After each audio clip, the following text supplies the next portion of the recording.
The Redskins hit their bye week following a scary, controversial, and wild Sunday in Minnesota. From a pregame bus crash to the return of RG3 to what happened to the defense, DY is here to break it all down, and we will get to your calls as well tonight on After the Game with Darrel Young. Live from News Channel 8, this is After the Game with Darrel Young. Well, where do you begin?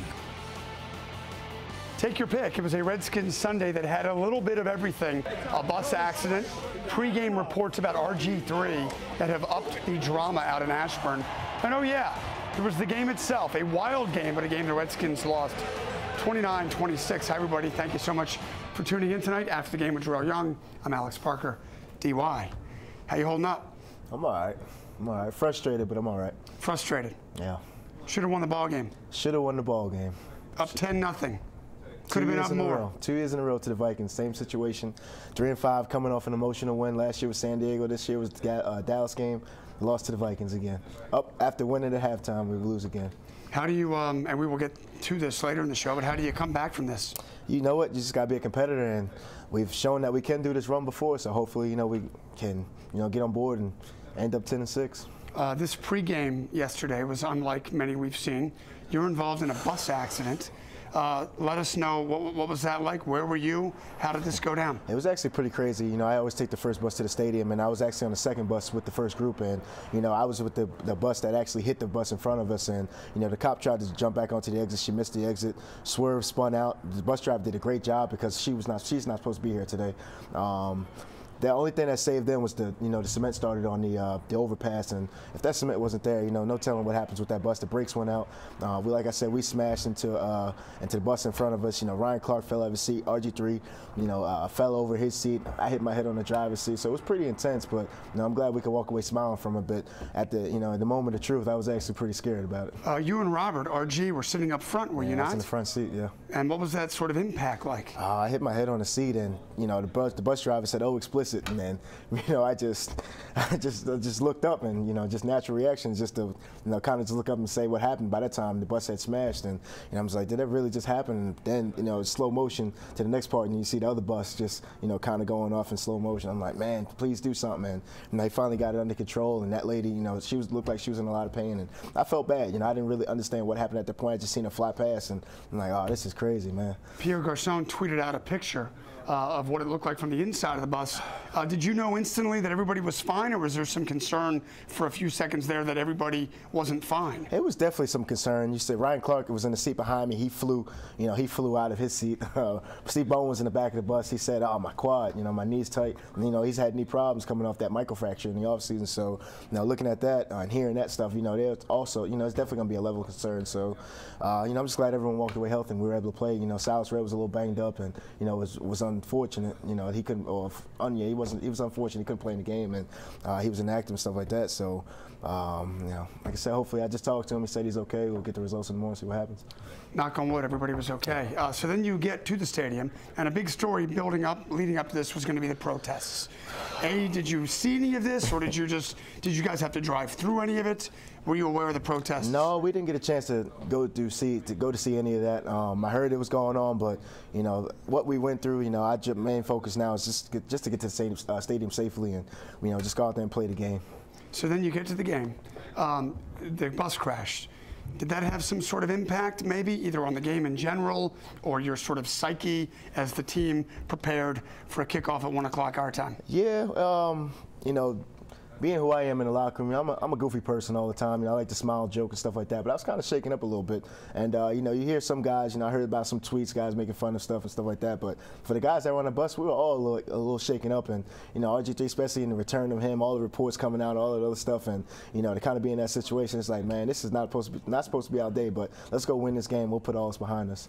So you take the field, and the big story going in is Robert Griffin III returning after missing 6 weeks with the ankle. How did you think Robert Robert looked early? I thought Robert looked great. You know, he was Robert. You know, some plays he made, I'm like, man, 2012 RG3 is back that everyone wanted to see. I mean, this first play right here, you know, he made a heck of a play and threw the ball to Halu. It's the same thing DeMarco did, you know, last week when Tony Romo broke free and, you know, kind of scrambled for some yards. So it was exciting to see that, and, you know, he just wanted to make a play, and that's what he did, and I thought he came out to play. I know you guys on offense, the other 10 are going to play the way you're going to play, whether it's Colt or Kirk or Robert. But when Robert comes back in, and he's Robert, and given what he means to the team and the city and the whole spiel, is it a different feeling for you guys when he's the quarterback? I think more so for the outside people, just because, you know, all three of the guys that, you know, have played quarterback for us this season have done a great job and, you know, put us in situations to win. But obviously, you know, for defense preparing, you got to do, you know, prepare differently with Robert in the, you know, in the lineup, because he can, you know, he's faster than the other guys, you know, so you have to prepare for him running. And I didn't think Deshaun was going to get caught there, by the way, either. But you know, looking at that, I mean, he's one of those guys that you can prepare, you can do what you can, you know, try to do, but he's just going to make plays, and that's what he continues to do. Right before the half, you guys are up 10-0, and you're going to drive for either 13-0 or 17-0, or at worst 10-0. And at that point, Minnesota looks inept, and their rookie quarterback looks inept, and then RG3 throws this pick. I know for a lot of fans, it felt like the game changed at that moment. Did it feel that way to you? Yeah, it did. You know, anytime, you know, you're in a situation, you're up 10-0 going into the half, you want to try to take that lead, you know, just like it is. But it happened. You know, our defense, you know, I thought they did a great job. But, you know, the Vikings just did a better job of making plays and doing what they had to do to win the game. So it was a, you know, costly turnover. But at the end of the day, Coach said to us today he could have pointed out a play by every player in this room right now that determined the play in the game. What was RG3 like? We can look at his stats for the game. I think a lot of people thought he had a good game. He had the late incompletion on the 4th and 6, which sealed it. What did you make of his performance yesterday in total? I thought he played really well. He gave us a chance to win. He did some things that, you know, we haven't seen in a long time in terms of him being able to run, get out of pocket, do some things. You know, I was excited for the guy. You know, I was just excited just to kind of for him to go out there and lead this team because of the reports that were out there. You know, everything that was reported, all the things that was said. You know, we couldn't do this, the bus incident, everything was leaning towards, you know, us going out there and not being able to be who we are. So it was good to see him just go out there and play and, you know, be Robert again. 703-387-1020 is our lawn and leisure hotline. Bob is in Gaithersburg tonight. Hi, Bob. How are you? Alex, okay, DY, keep the faith. I love you. RG3's nothing but an average quarterback. He's average last year in 2012. One for Kirk Cousins, winning 2 games, we wouldn't have been in the playoffs. I think with Colt McCoy, the team was more structured, and the defense and all specialty teams played real well behind him. Okay, Bobby Gaithersburg. Thought the defensive backs, I don't know what happened to them. I could have ran some plays and caught a pass. Okay, Bob, we're going to let you go. We got lots of folks on the Lawn and Leisure Hotline. Thank you, Bob. You know how this works. If the defense makes a stop, and we're going to talk about the defense next segment, then folks are probably praising RG today for coming back, winning a football game, 4-5, 7 games left. They're relevant, all of that. You lose a game, the quarterback gets most to blame. Yeah, you know what?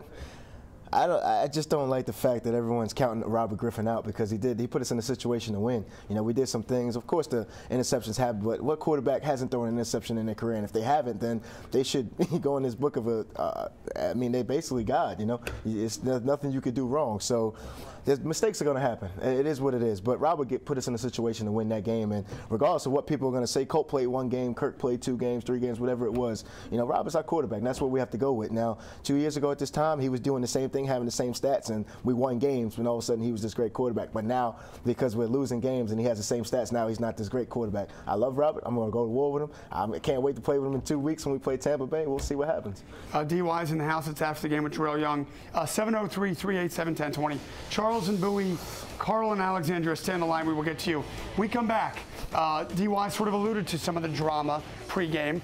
One story came out and had to do with this sort of locker room dynamic between RG3 and the other 52 fellas, including DY, in that locker room. I want to talk to you, DY, about the story and whether it is true or not. It's sort of caught fire, as it were.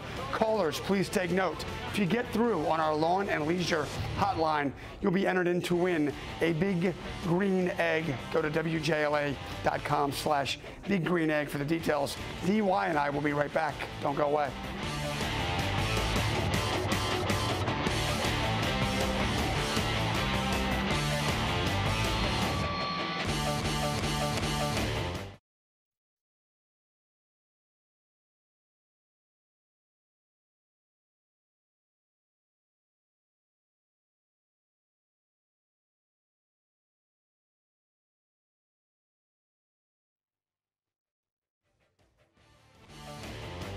Here's your injury report brought to you by the Cochran Law Firm. Silas Red, running back, as DY mentioned, did not play, back spasms as a result of that bus crash. Luckily, he's fine structurally. Jay Gruden thinks he will be fine moving forward. Tight end Logan Paulson left the game. He has plantar fasciitis. Hard to say, probably harder to deal with. He should play, Jay Gruden says, when the Redskins play Tampa in 2 weeks. Welcome back to After the Game with Darrel Young. DY, offense scores a lot of points. And RG, and the offense moves right down the field, puts you guys up. Defense gives up a couple late scores. That's frustrating. How do you make sure it's not sort of a, hey, defense, we did our part of this. Why couldn't you stop them? How do you stop any sort of friction there? Because the defense has been saving us all year. And, you know, we try to put the team in a situation where we, you know, put some points up to kind of, you know, outscore. Because, you know, you're going to give up things. You know, Bridgewater, like you said, they had a great game plan. Zimmerman, who, you know, was with Jay Gruden for a while, understands what we were trying to do offensively and stuff like that. And, you know, defensively, we gave us some things, but it happens. You know, those guys, you know, on the other end, you know, playing football too. So, you know, Asiata had a good game, 3 rushing touchdowns. I mean, they did what they, you know, they stuck to the game plan. They did what they did. They won the game. There's nothing here to sit here and talk about and complain about, because at the end of the game, you know, end of the day, they won 29-26. Bridgewater sort of got better every time he dropped back, it seemed. And this Asiata fellow, I hate to say it, DY, the Redskins have this history of making folks that we've never heard of rock stars for 3 hours on Sunday afternoons. Yeah, we do. I mean, the history does show up, but, you know, we just got to win that game. But like you said, they did a great job. Credit to them. You know, it's nothing.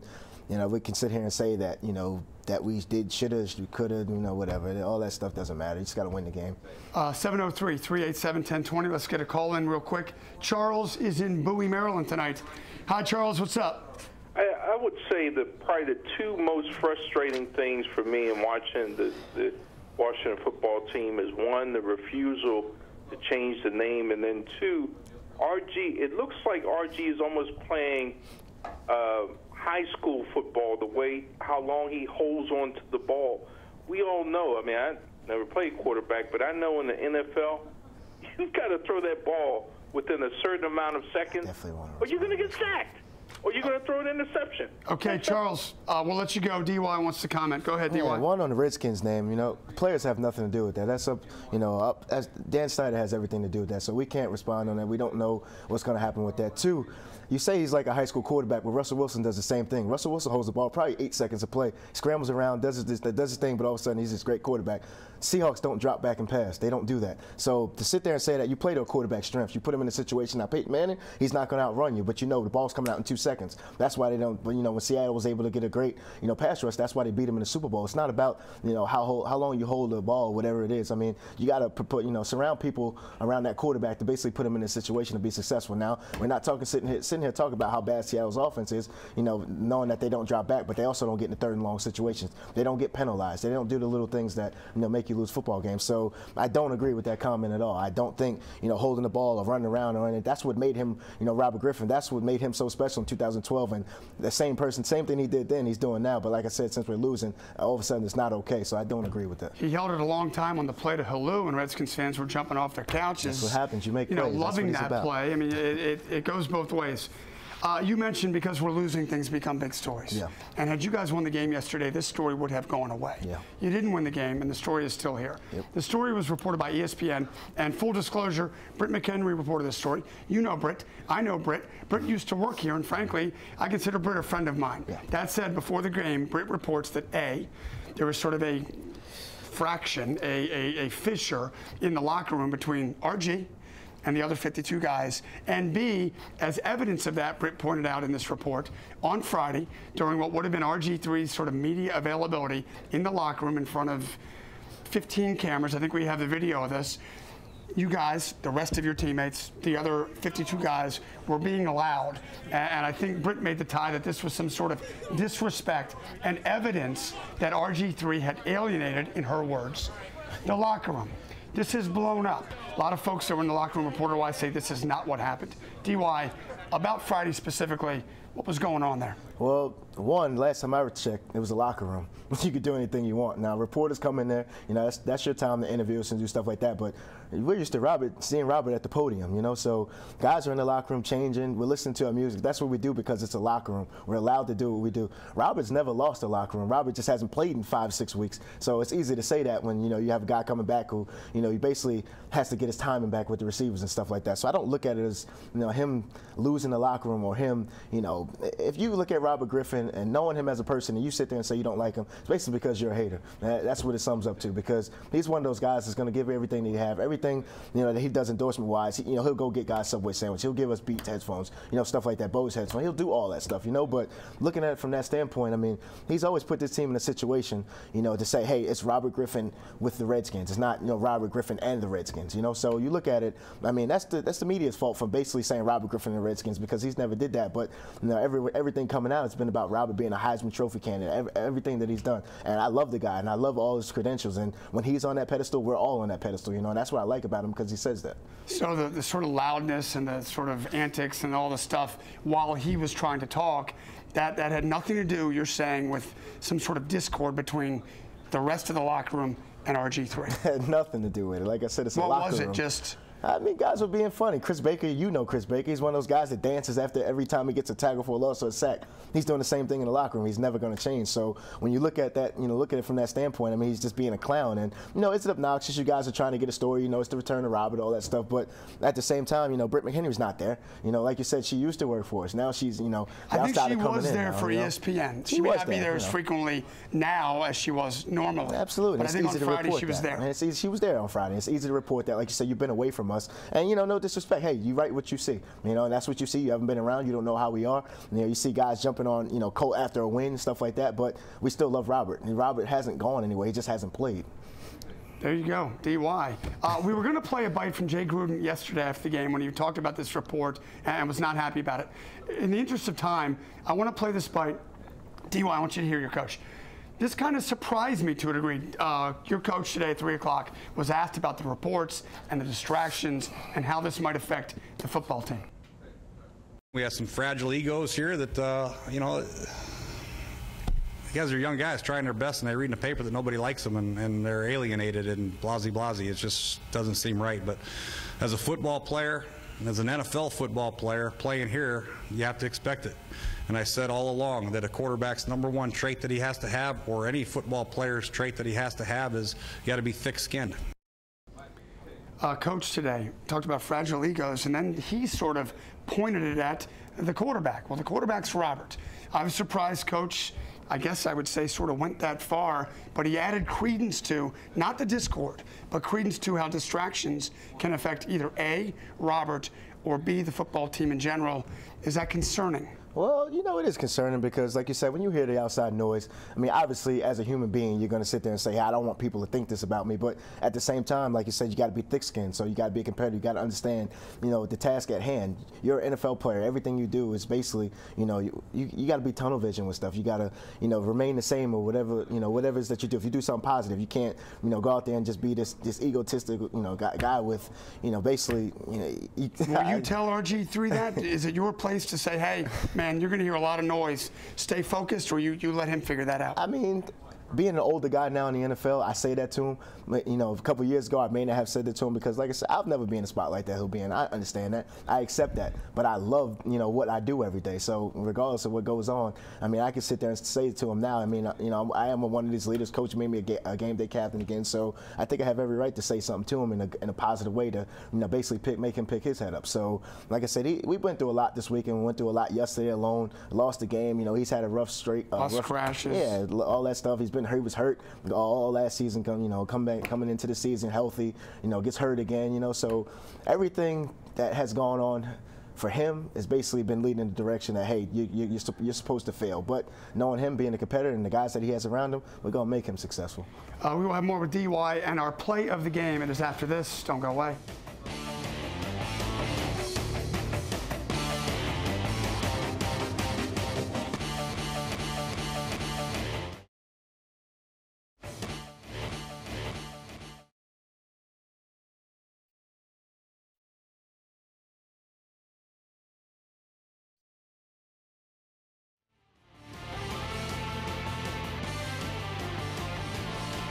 Here's our Norman DeCarpacare play of the game. There were a couple of outstanding plays, but it seems that each week is some type of pass to Deshaun Jackson. RG3 with this perfect pass to Deshaun down the sideline for 56 yards. That's our Norman DeCarpacare play of the game. We'll be right back after the break.